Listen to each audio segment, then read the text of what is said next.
Hey everyone, we're back for the last 30 minutes of today's stream. We're going to be starting B route with this file, and then once we get to the Lost Shrine roof, we're going to be swapping over to this file.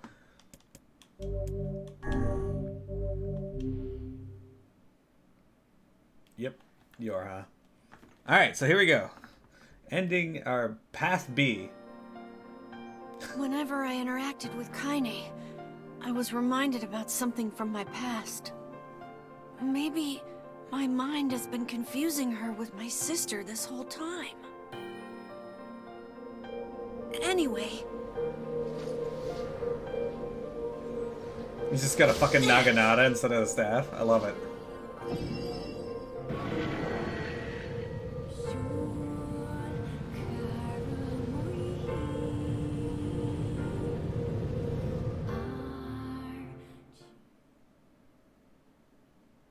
Kaine's dreams. Discrimination. The sound of rain filled the village. The steep cliffs that surrounded the area magnified sound, causing even the slightest drizzle to rattle like a thunderstorm. Thin wisps of smoke streamed from huts as the villagers huddled in their homes and waited out the rain. A single child, however, had braved the downpour and was now wandering slowly toward the wooden hawk-shaped weather vane at the center of town. The wanderer reached the vane, which had existed for as long as any could remember, and stared. The child's face was simultaneously delicate and fierce, like a teacup that had survived a shipwreck. Those traits combined with pale white skin to give the face an almost sexless quality. If the beak turns east, I go home. If it stays west, then I... The child blinked. Rain slowly dripped down the young one's short hair and began its long descent to the ground. Come on, come on! The child felt a slight breeze and watched the vein slowly creak to life. Spinning this way and that for a moment, it finally settled with its beak pointing firmly to the east. East? Really? Before the vein could move again, a jagged rock came spinning and tumbling through the air, striking home against the child's head. The force of the blow dropped the child to the ground as fast as a hail of stones began to fall all around. Oh no, they found me. A heartbreaking smile swept across the child's face as the stones continued their assault. Through the rain, the sound of multiple footsteps grew louder before a voice rang out. Yoo-hoo, Kaine! The voice belonged to Demo, worst of all the bullies in the area. As Kaine struggled to stand, a final stone came skittering through the mud and bounced against her foot. Blood oozed from a cut above her eye and blurred her vision, but she could make out the shapes of Demo and his usual gang of idiots. The boy seemed taken aback for a moment by Kaine's seeming indifference to the blood dripping down from her face, but quickly regained his bravado. What's up, freak? You like the rain? You like getting all wet? Or did you finally decide to run away from home? Though she knew it was futile, Kaine turned to leave. Before she could get more than a few steps, the other children scrambled to surround her, cruelty burning in their eyes. Kaine knew those were not the only eyes on her. The tormentor's parents watched from the safety of their homes and was attuned to the sensation. It was one she had experienced many times before. While some villagers simply turned a blind eye to the actions of their children, many encouraged it openly. In a society ruled by superstition and fear, Kaine was something to be hated and, if possible, destroyed. I didn't say you could leave, freak. Demo's words chewed at her like a worm through an apple. He can't hurt me, she lied to herself. Be strong, be brave. He can't hurt me, he can't hurt me, he can't hurt... Oh, look, the little freak is gonna cry. What's wrong? Are you sad that everyone hates you and wants you dead? Kaine prayed for the rain to flood down and carry her away from a world that seemed to have no place for her. But if there were gods, they chose to ignore her. As Demo crept ever closer, the clouds began to thin and the rain slowed. Even the weather hates me. I'm useless. A failure. I wish Demo's rock had taken my head off. Kaine couldn't meet Demo's leering gaze. She lowered her eyes and stared at the muddy ground below. The bully moved forward until he was inches away. She could smell the scent of old meat on his breath. The boy grabbed Kaine's face with thick fingers and yanked it upward. She tried to turn away, but he forced her gaze back and jammed his thumb against her eyelid to pry it open. Show me. No. Did you just say no?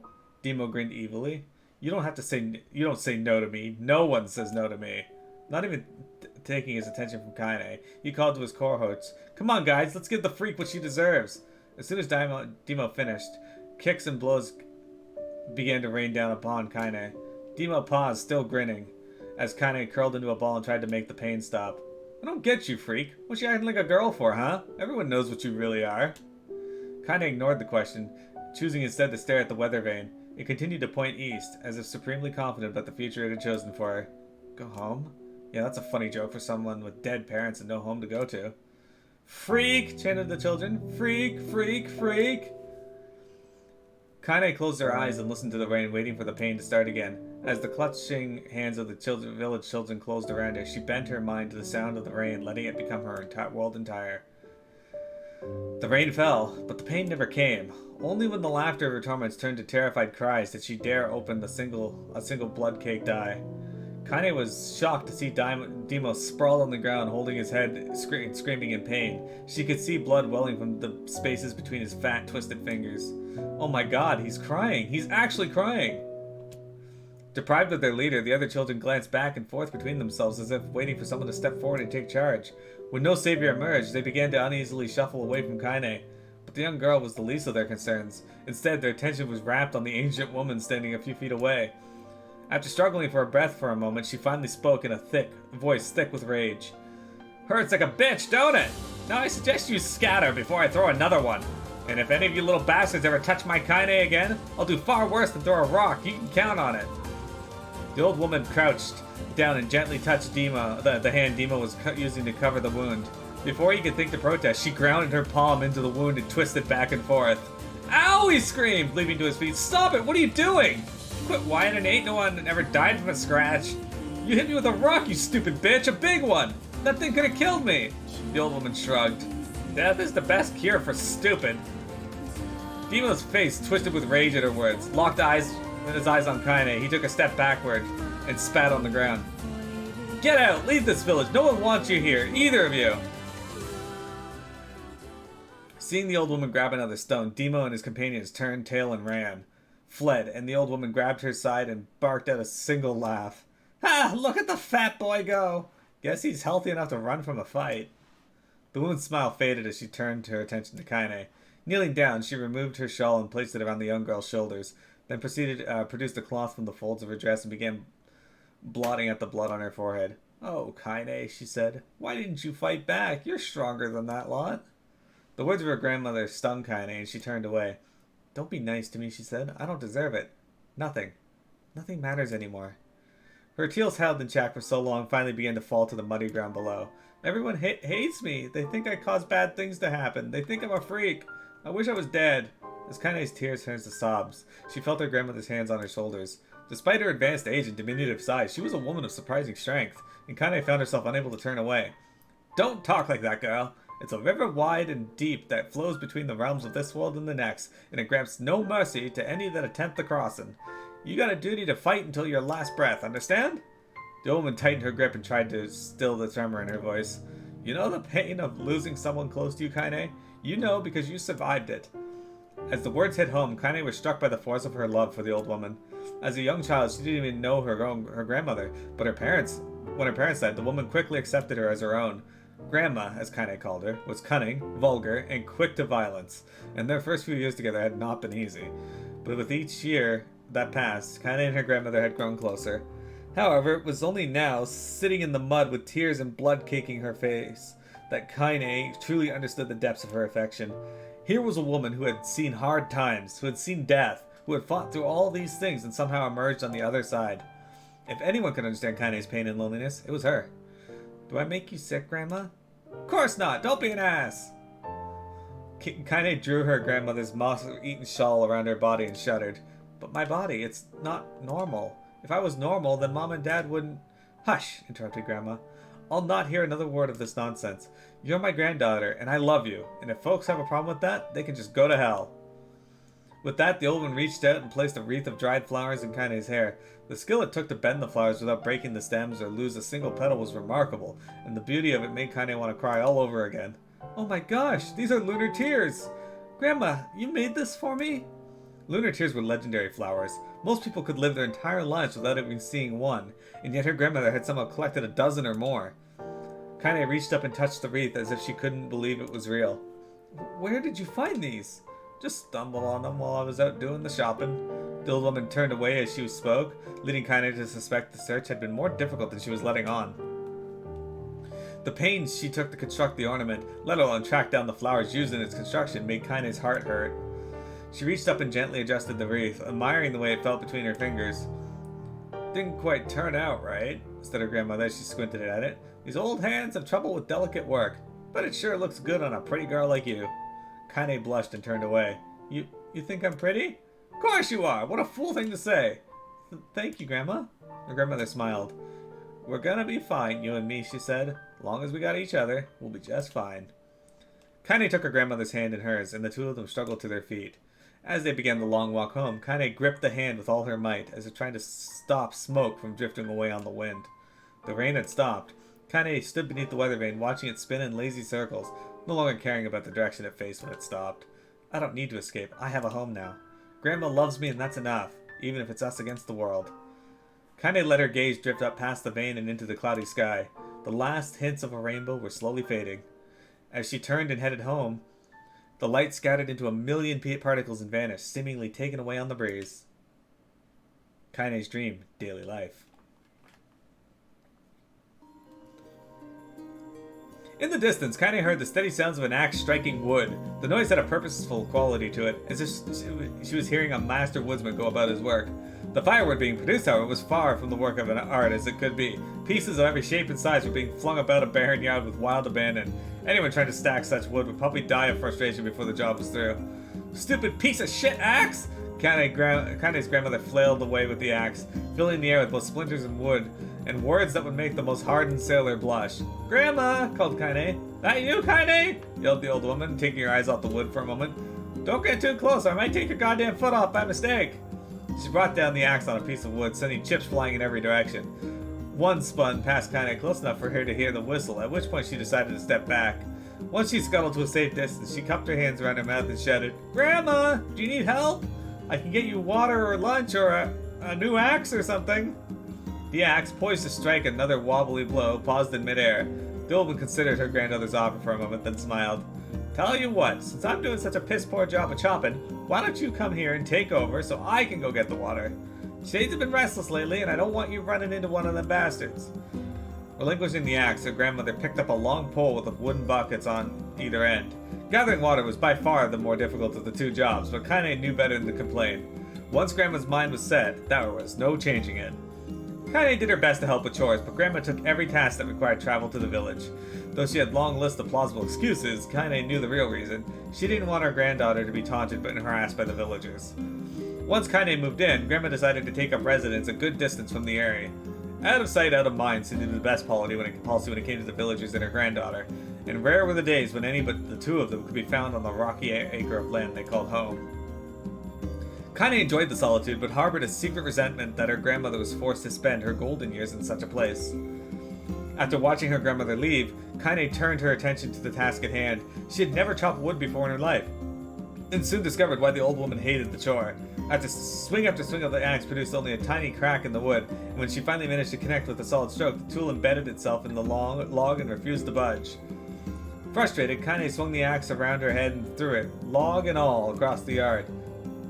Damn it! Crap! She suddenly understood the joy her grandmother felt in a good curse. Happier now, she picked up the axe, forced it from the wood, and resumed chopping. She had a natural skill with a blade, but the task was challenging, and blisters soon began to form on her small pink hands. This is tough. My logs are all weird sizes. Spitting on her palms and ignoring the pain, Kaine redoubled her efforts. Just as she was developing a rhythm, Grandma returned from the village. Setting down her buckets with a small laugh, she took one of the logs and coughed out a wheezy laugh. "Pretty clumsy, girl. You better practice if you..." Her grandmother suddenly collapsed to her knees, causing one of the buckets to wobble precariously. Eyes wide, Kaine dropped the axe and ran to her grandmother's side. "Grandma!" The old woman shook her head and pointed at a trembling finger at the bucket. "Get the bucket. Can't let it spill."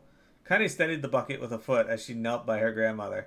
A small bit of water sloshed over the side and made a new home in the hem of her dress, but Kaine didn't notice. "Grandma?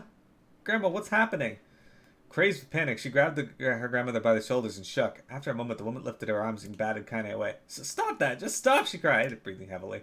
"It ain't like I'm dying. I'm just tired from the trip is all." Kaine desperately wanted to believe her, but she took one look at the old woman's shaking hands and worn face, told her more than words could ever. Her grandmother had lived a long, hard life, and it seemed the bill was finally coming due. The time when her grandmother watched over Kaine was ending. Sooner than either of them had feared, the positions would be reversed. The next morning, Kaine came to the side of her grandmother's bed and took her wrinkled hand. Grandma, you're sick and you need medicine. I'm going to the village. The woman shook her head and tried to rise, but Kaine gently pushed her back down. It's all right, she said. I'll be fine. Her grandmother fixed her with a gaze that could melt steel. After what seemed an eternity, she finally lowered her eyes and sighed. Well, I don't like it, goddammit, but I guess I should quit being so stubborn and let you grow up. The woman watched as Kaine strapped on her boots and made her way down the road to the village. Hours later, as an unseen sun made its way across a dark and rainy sky, she was still watching. Kaine moved at a brisk pace, checking her pockets every few minutes to make sure the money her grandmother gave her was still there. Every noise caused her to spin on her heels, making sure she wasn't being stalked by a shade, or worse, Demo and his gang. But she encountered neither tormentors nor shades, and Kaine finally found herself at the entrance to the village. The few adults she could see glanced sideways at her, then muttered to each other behind raised hands before slinking away into the shadows. Her heart racing, Kaine took a series of rapid, shallow breaths to try to calm herself. I have to prove myself. I have to help Grandma. I have to be strong. She chanted those words to herself over and over as she slowly made her way. Finally, her eyes settled on a rotund, older woman who was angrily waving her arms in the air and telling anyone who would listen exactly what she thought of Kaine's presence. Hey, lady, said Kaine with a bravado she did not feel. Where's the apothecary? The woman's flabby cheek shook in bewildered anger. How dare this thing speak to me? They seemed to say. But Kaine saw her eyes held a different emotion. Fear. Yeah, we're both scared, lady. Trust me on this one. Which way? Kaine repeated. The woman pointed at a small building to her right before hitching up her dress and stumbling off in the other direction. Kaine cringed, expecting a stone to come flying from the assembled crowd, but none came. Her mind was filled with a strange sense of pride as she made her way to the apothecary, but the new emotion had little time to take root for as soon as she opened the door, she noticed a familiar customer at the counter. It was Demo. He'd clearly been sent here on some kind of family errand because his gang of followers were nowhere to be found. Oh my god, he sputtered. What are you doing here, freak? The insult was delivered without force, and then Kaine happily ignored it. Stretching on tippy toes to see over the counter, she asked the shopkeeper for the medication. Ha! Barked Demo. That old bitch finally keel over? Go to hell, Demo. The boy's eyes grew so wide they seemed ready to fall out of his head. Before he could let fly a comeback, or worse, a punch, the apothecary told him to knock it off or he'd kick them both out of the store. Demo slunk out of the shop, cursing Kaine under his breath. Once he was gone, she allowed herself to breathe once more, taking a brief tour of the shop while the owner prepared her medication. Countless tiny bottles filled the cramped store, each with a label written in some indecipherable language. An ocean of aromas assaulted her nose, creating a scent that was exotic, but not altogether unpleasant. Seeing such a variety of supplies gave Kaine a sense of peace. Surely, in a world so vast, there would be a place she could call home. On the far wall behind the counter rested a portrait of a stunning young girl. The picture had once contained bright, vibrant colors, but time had worked its cruel magic and they were beginning to fade. The beauty of the work, however, remained undiminished. You like that picture? Kaine turned to find the apothecary with a small vial of medicine in his hand. His eyes were gentle but sad, and they seemed to stare through her and into nothing as he spoke.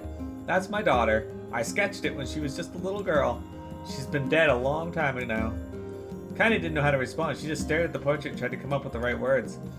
Pictures are wonderful things, continued the shopkeeper. They let the ones closest to you live on forever. He shook his head slightly, then looked down on Kaine and smiled.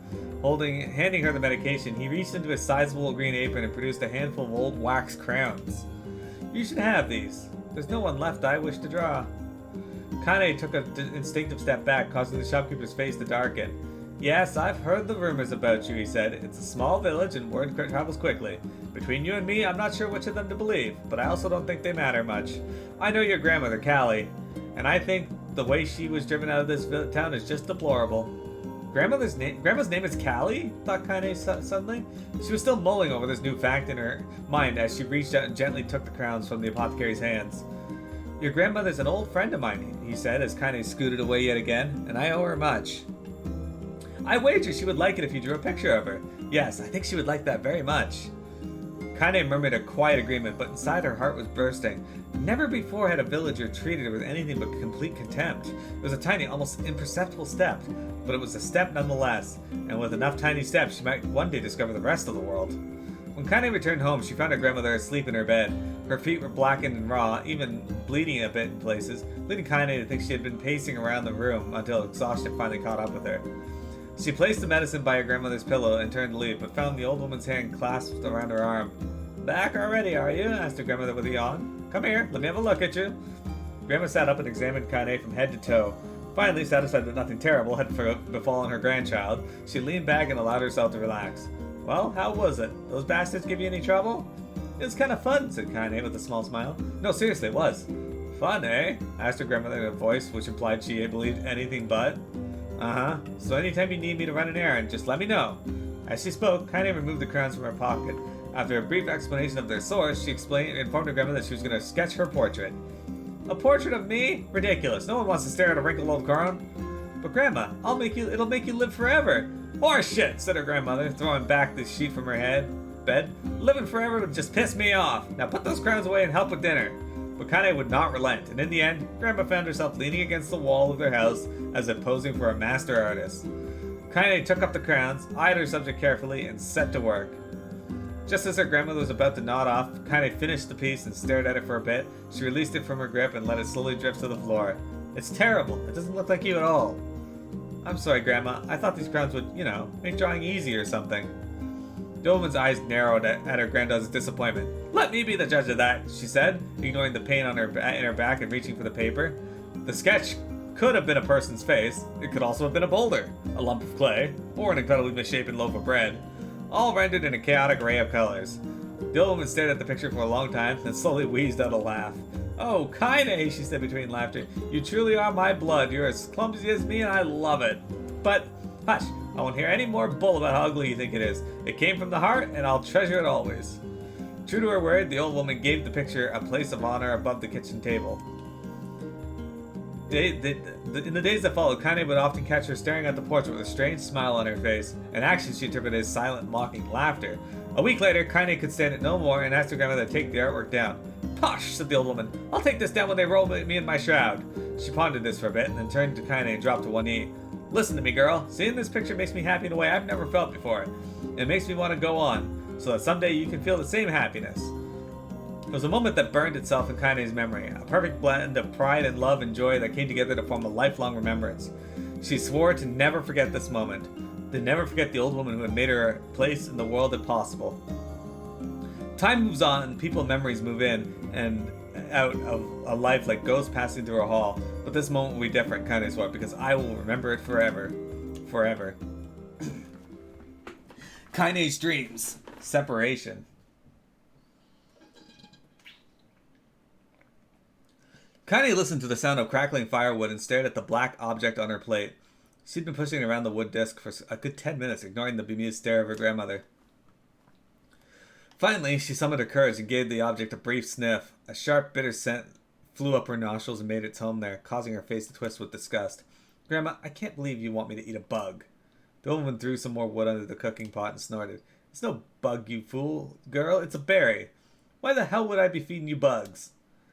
Yeah, well, it sure looks like a bug, said Kaine, and I think it's burnt or something because it smells terrible.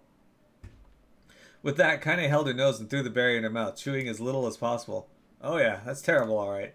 Why, you little brat, laughed the old woman. Look at the sass on you. You've been spending too much time with me, and that's a fact. 5 years had passed since the moment when Kaine's grandmother saved her from the bullies. As is often with the way of two stubborn people, the relationship had grown in fits and starts, but moved forward all the same. Meals that used to be somber affairs were now filled with laughter and hurled abuse in equal measure. Kaine could not remember a time when she had been happier. As the years went by, Kaine started to shoulder more and more of the daily responsibilities. Her grandmother's legs grew weaker by the day, and she could no longer do many of the chores she used to take for granted. And so this morning, Kaine laced up her work boots and with a breakfast of burned berry rolling through her belly. Where are you going today? Asked Grandma suddenly. Kaine looked up, surprised. The old woman rarely asked for specifics anymore. Well, I was going to check on the kelma trees and see if they were ripe. I thought we could make some jam or something. Oh, and I'm going to pick up some flagstones, so I need to take the wheelbarrow. Flagstones? What the hell for? Kaine stared at her grandmother, then held out an arm and swept it around their home. Constructed mostly of cloth, rope, and rubble, the old place sagged like a boxer in the final round. Grandma, a dying cat could chew through this house. I'm going to build a stone wall so we have some protection. The old woman laughed, exposing her toothless grin to the world. Goddamn girl, if a bunch of thieves want to ransack this old place, let them come. We ain't got nothing worth stealing anyway. I'm not worried about thieves, I'm worried about shades. People saw one west of the village yesterday. The old woman tilted her head and stared at her granddaughter. Well, shoot. I don't know why you have to do it today. We can worry about it some other... Grandma, no. If I don't go to the Kalma trees, we don't eat tonight. You know that. A confused expression passed across the old woman's face, and for a moment she was a small child lost at a carnival. Yes, she said after a bit.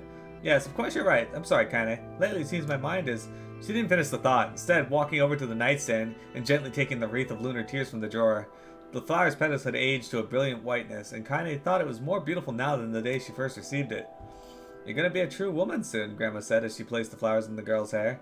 So that means less chatter about shades and building defensive walls and more talk about how beautiful you've become. Annoyed, Kaine reached up to remove the garland, but the look on her grandmother's face stopped her hand. You're a beautiful thing, said the old woman, and there ain't no other another like you in all the world. I'm very proud of you.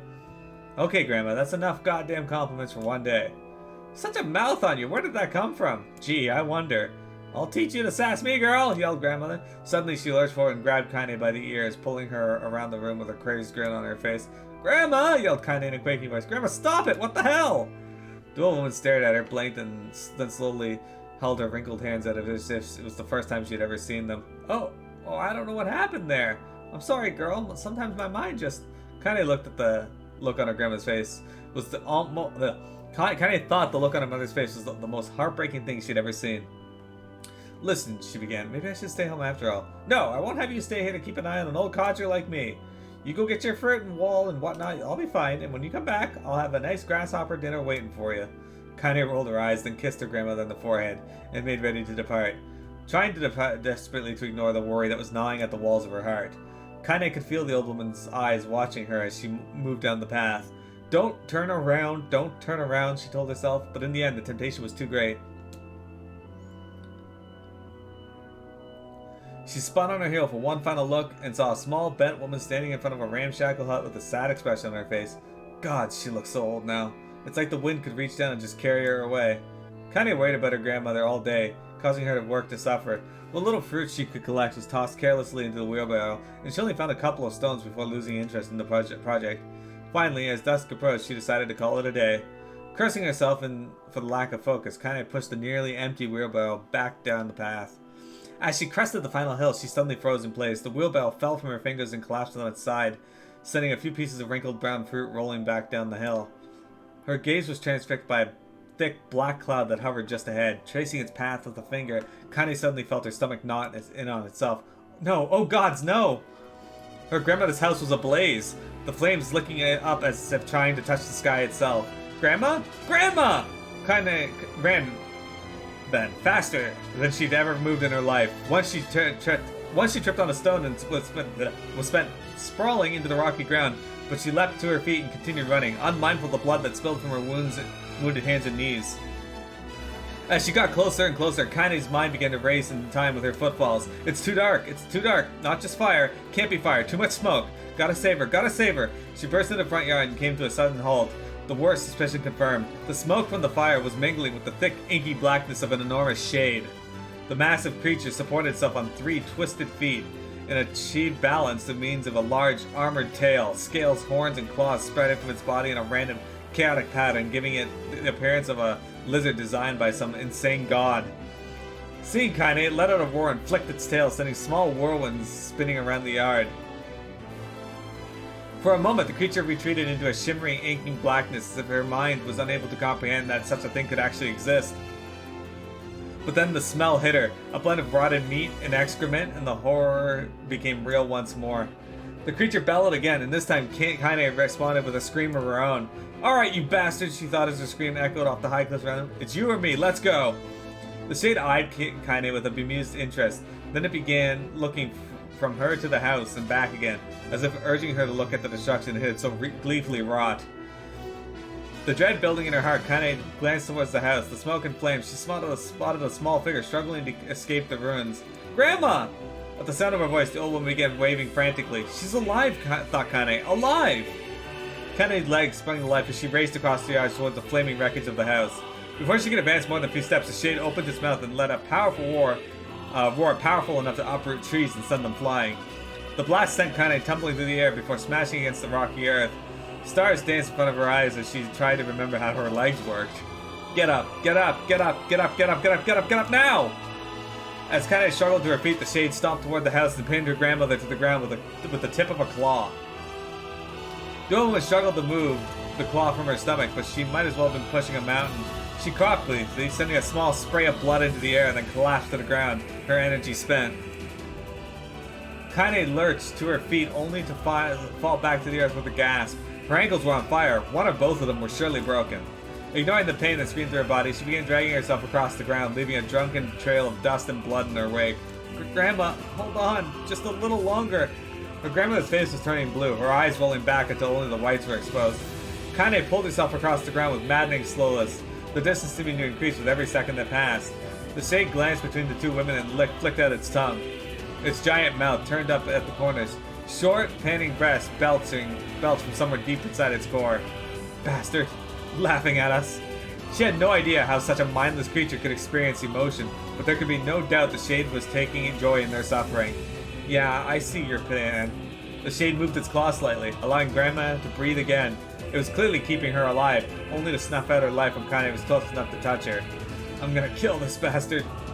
Summoning all her strength, Kaine rose to her feet. There was a sickening snap from her right ankle as the foot twisted backwards, and she forced it from her mind and began to hobble towards the monster. Pulling a small knife from the pouch at her waist, she leapt on the foot that pinned her grandmother and plunged the weapon deep. Give her back, she screamed. Give her back to me! It was like stabbing a rock. After a few swipes, the knife broke at the hilt with a dull snap.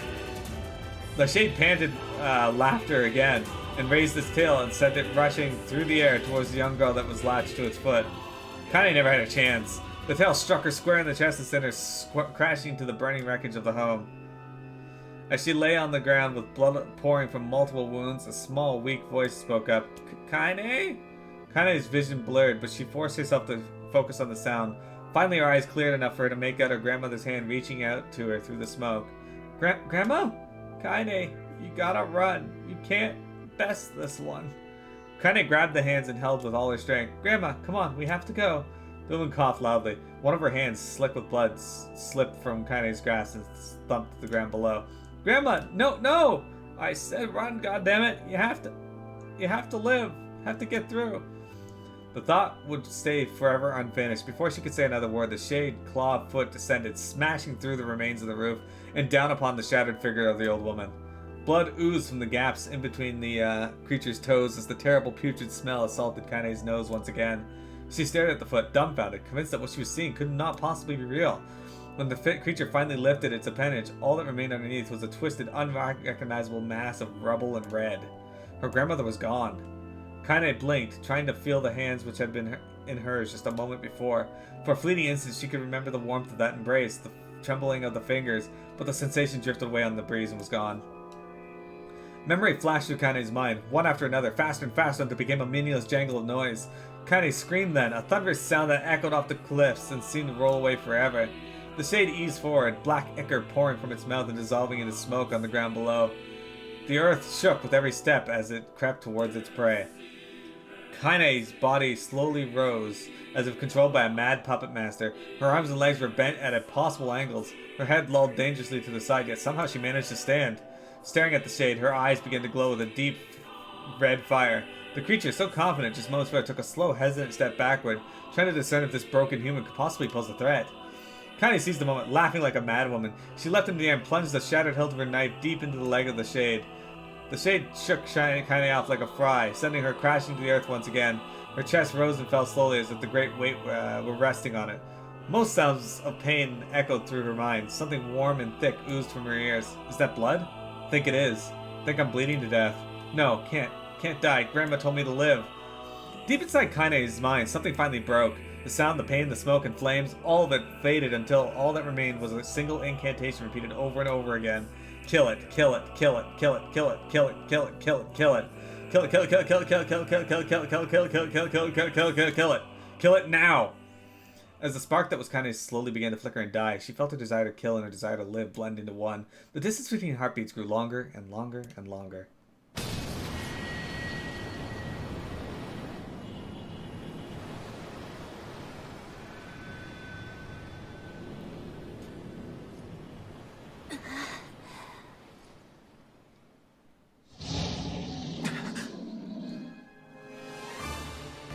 The beast approaches. Oh, I know.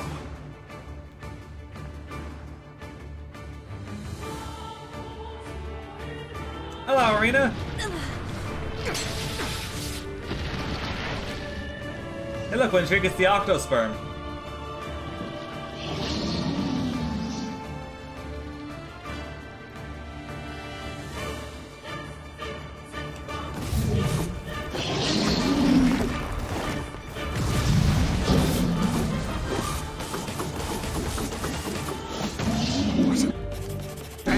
Creature must have. How did it even survive these past 5 years? I'm not gonna let this happen again. It dies today. My sword feels lighter. It's not the blade, but the skill of the user. Strike it down.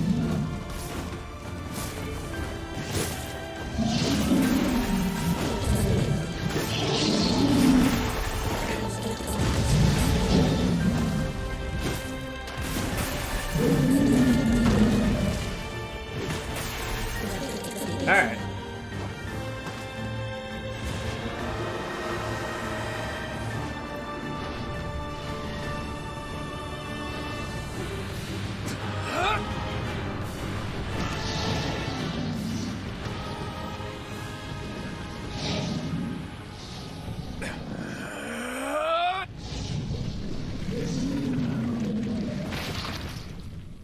Down he goes.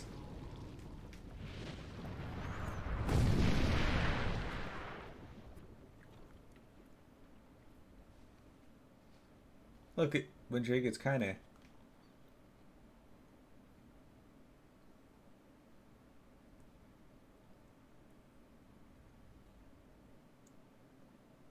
Kaine's dreams encounter.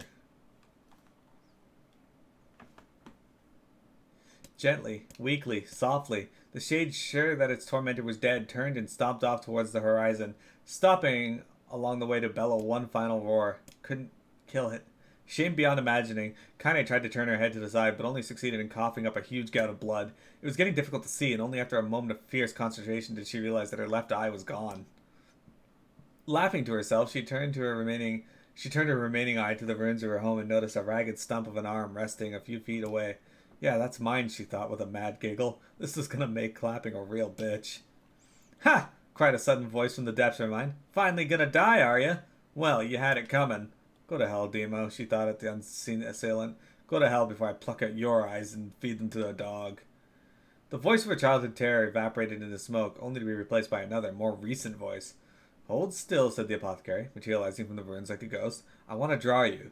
That way you can live forever. No, stop. Don't want to live forever. Want to die right in a hair. I see, he said quietly. Well, if that's what you want. The spectral shopkeeper fluttered in and out of existence for a moment, and then produced a piece of paper and sketched quickly.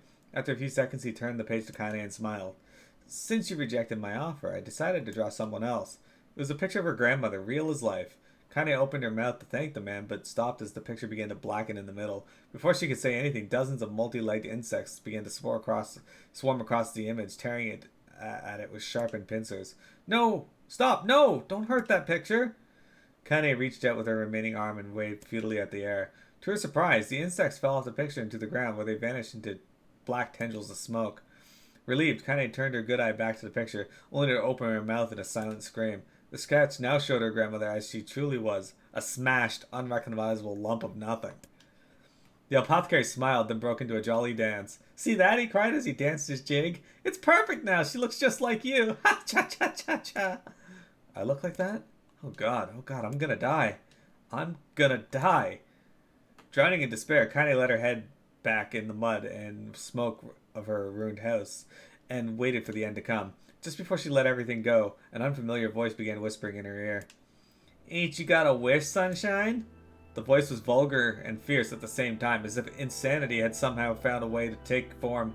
Kaine wanted to scream as the voice crawled under her skin, but her lungs refused to work. You know, a wish? Like a prayer or something? Why don't you get on your knees and start praying to heaven?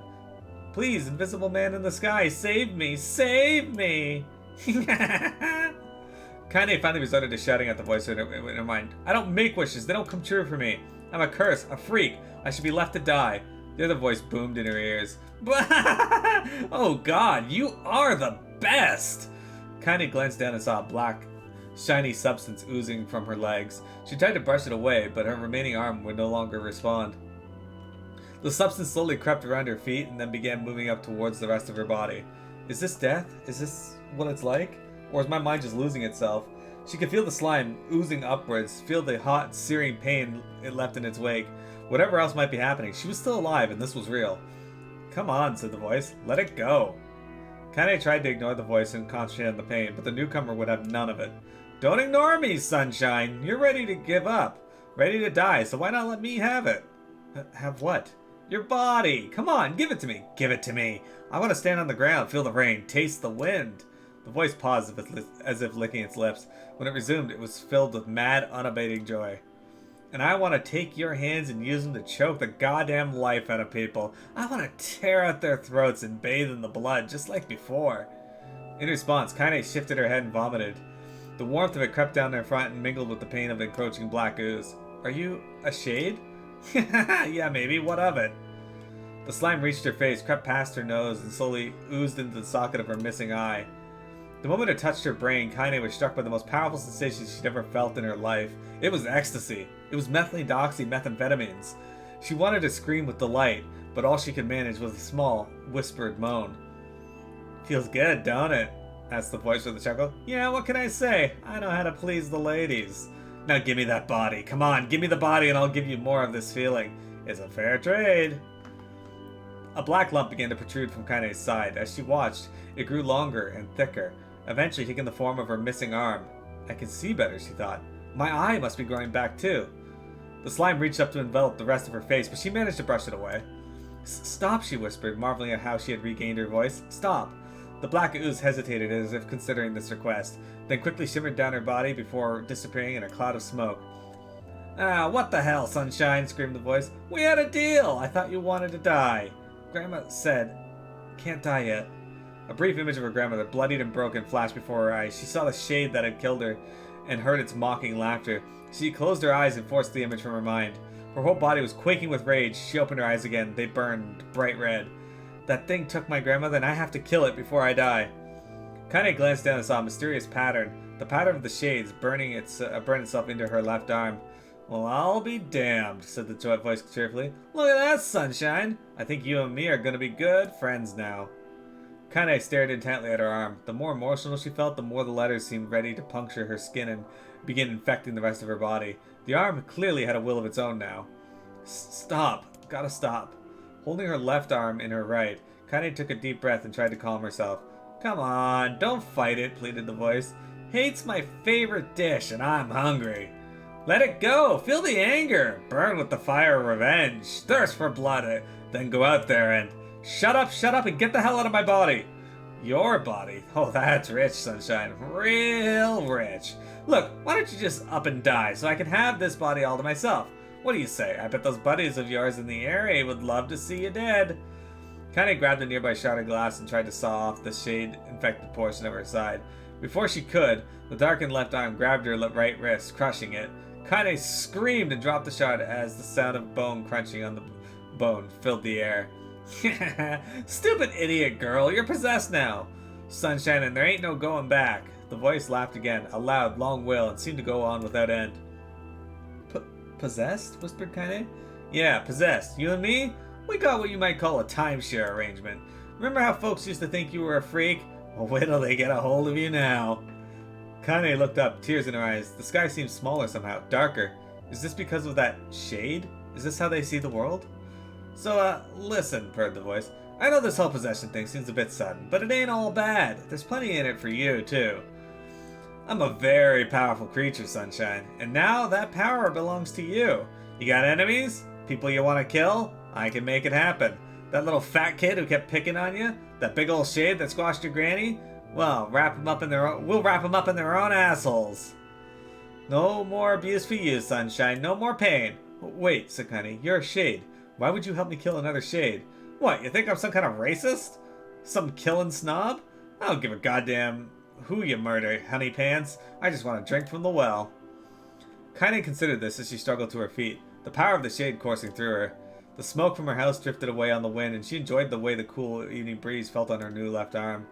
After a long pause, the voice spoke up again. So, how about it? You and me, we could have some good times together. Look, I'll even take care of the bloody part if you don't want. Fuck off, asshole, muttered Kaine. I'll handle the killing.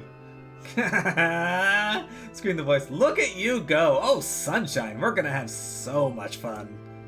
Listen, my name's Tyrion, and if you ever need me, I'll just be hanging out in this piece of meat you call a heart.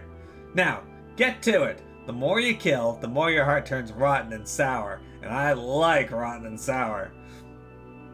Kaine found herself nodding at the voice. Yeah, she said. Yeah, I think this can work. I'm gonna find that shit and I'm gonna strangle it with its own guts. And when I'm done, I'm gonna do the same to you, Tyrion. Count on it. Ha! Laughed Tyrion. I have shit bigger than you, so good luck with that. Oh, and hey, one more thing. Right now, you and me are sharing this body. But if you ever run out of hate, if you ever, go soft, then I'm gonna take over everything. So keep on killing, sunshine, and watch your back. The voice grew fainter and gradually faded away, faded to somewhere deep inside Kaine herself. Kaine waited until she was sure the voice was gone, then waved her new left arm around a few times. It feels perfectly normal, she thought. It feels like mine. Desperately, she began poking and prodding at the new limb, determining to find out something wrong with it. She didn't want it to feel normal. That would mean the creature inside her had already won. I am not a shade, I am Kaine. Repeating this mantra in her mind, she slowly began digging through the rubble of her house, being careful to ignore a certain red-stained spot in the corner. Finally, after what seemed like an eternity of heartbreaking work, she found what she was looking for. It was the wreath of lunar tears. Though it had been through hell and back, the garland's petals were as bright as ever. Kaine started to place it in her hair, then slowly lowered the wreath and stared at it. I'm sorry, Grandma. I'm so sorry, but I don't deserve to wear this anymore. I'm possessed, corrupted, a freak. And this time, I don't think there's any going back. Holding the flowers to her heart, Kaine fell to the ground and sobbed. As night gradually lightened to dawn and the people of the area rose to their daily lives, she remained in that position as if tears could somehow wash away the horror that now affected her world. Alive. Stay alive. Stay alive. Grandma. Kaine, you gotta live. You gotta come back to us.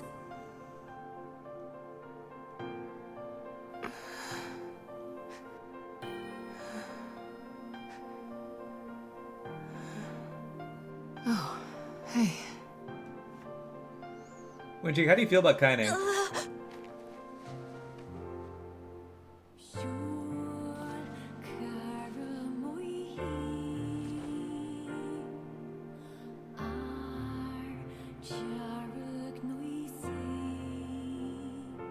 Emil, you were the one calling me, weren't you? You still recognize me? Of course. I knew you right away. Thank you, Kaine. Welcome back, Kaine. Wow, you grew up. So, how long has it been? 5 years.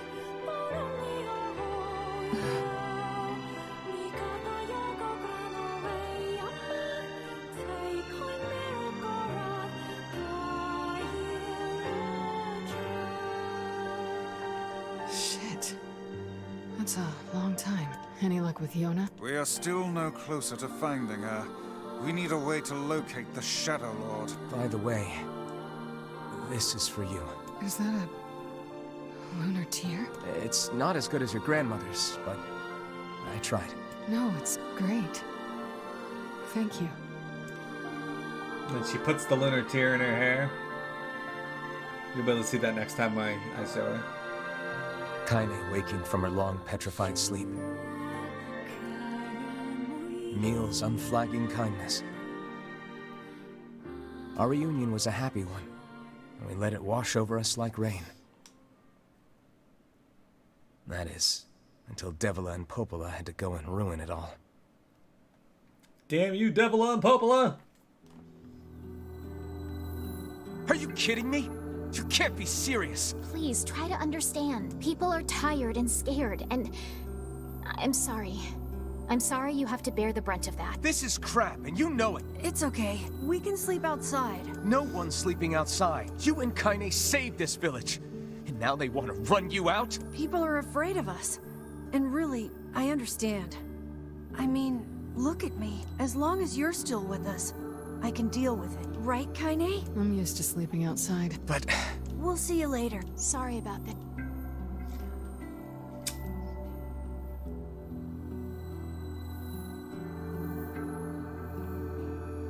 What is the matter? Kaine always sleeps outside. I never thought about that until just now. Never even occurred to me. Damn it. We should turn in. We should tuck in, like slalom. I didn't get much sleep that night. For the first time in my life, I hated Devila. For the first time in my life, I doubted Popola. But those feelings are pointless in the end. They said and did what they did for the sake of the village. To protect it from the horror of the Shades.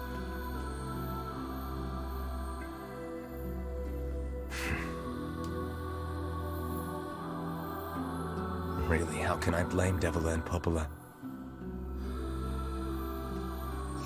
In the end, I'm just as bad. Because I never once stopped to think about Kaine and Emil's situation myself. Okay. So we're gonna save our game here, and that's where we'll be done. But we get an extra scene. This was not in Ending A. This is all new as well.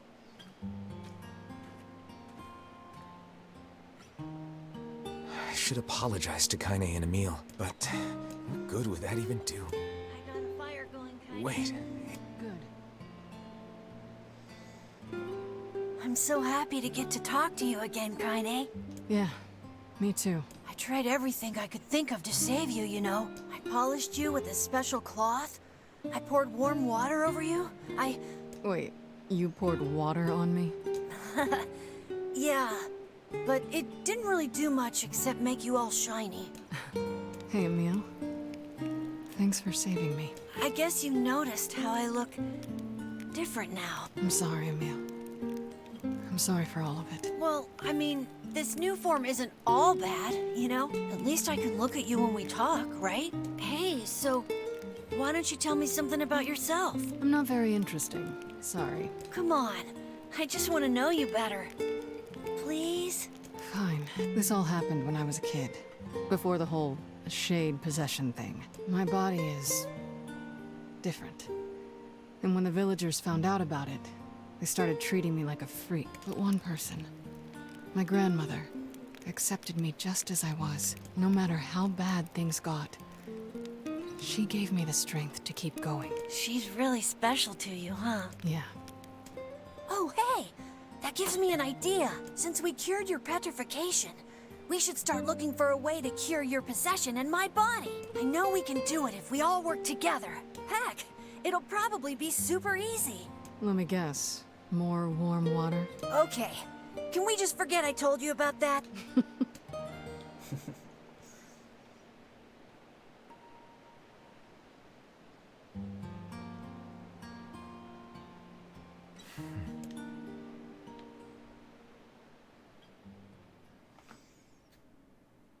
I decided to go look for a flower on my own, and it ended up causing trouble for Sasori. I hope he doesn't hate me. Sleep well? sure. And yet your red eyes tell a different tale. His red eyes Don't be ended. so hard on yourself, lad. I need to go see Devila and Popola. Very well.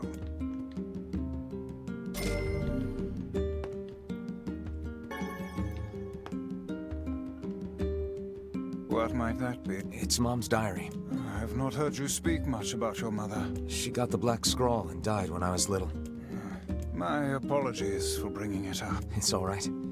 I can barely remember her face anymore. This is the only thing I have left of her. Reading it helps remind me of when we were still a family. I see. But the final entries get a little strange. In what way? Well, here, take a look. Ah, crap. I didn't want to do this. Oops. Damn it. Say there, can you not hear? Look, it's Dad NieR. Why are you standing about like a slack-jawed ninny? Sorry. Felt like I was dreaming or something. Sleeping on one's feet is quite the talent indeed. Come now, there's the door. Right. Let's go. We'll address that Monday. That was Dad NieR. Last night, Sasori told me stories until I fell asleep. I don't remember anything he said, but boy, was I happy. My word. Something wrong? I feel as if I've just awoken from a most unpleasant dream. I know what you mean. That happens to me whenever I read it. Anyway, we will address Dad NieR on Monday. So.